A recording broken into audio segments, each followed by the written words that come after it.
اس نبوت کی کتاب کا پڑھنے والا اور اس کے سننے والے اور جو کچھ اس میں لکھا ہے اس پر عمل کرنے والے مبارک ہیں، کیونکہ وقت نزدیک ہے۔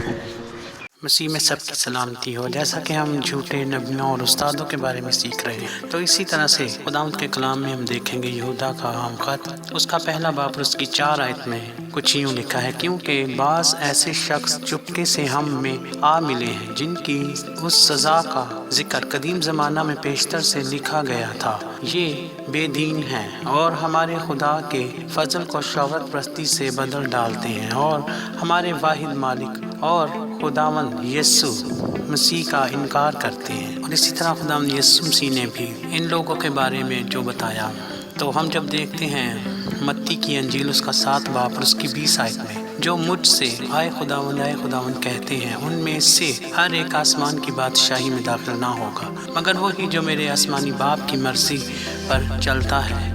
اس وقت میں ان سے صاف کہہ دوں گا کہ میری کبھی تم سے واقفیت نہ تھی، اے بد کردارو، میرے پاس سے چلے جاؤ۔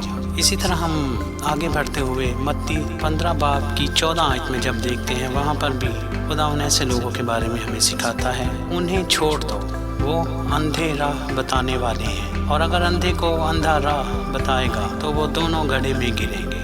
اسی طرح سے ہم خداوند کے زندہ کلام میں آگے بڑھتے ہوئے دوسرا تموتھیوس اس کا 3 باب اور اس کی 4 آیت میں دیکھیں گے، دغا باز، ڈھیٹ، گمنڈ کرنے والے، خدا کی نسبت عیش و عشرت کو زیادہ دوست رکھنے والے ہوں گے۔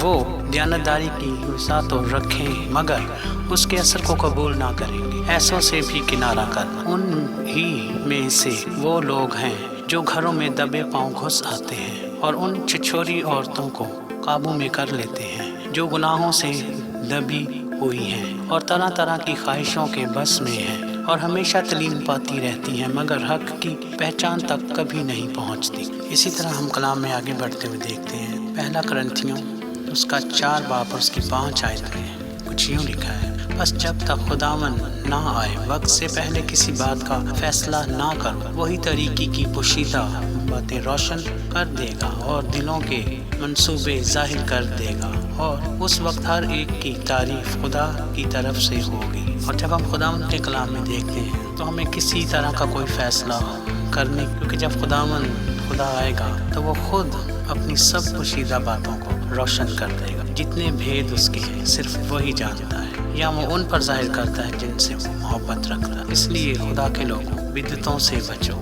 اور خدا کے کلام کے مطابق اپنی زندگیوں کو گزارو، تاکہ تم برکت کا باعث بن سکو اور خدا کی بادشاہی میں جا سکو، نہ کہ تم بدعتوں کے پیچھے بھاگو۔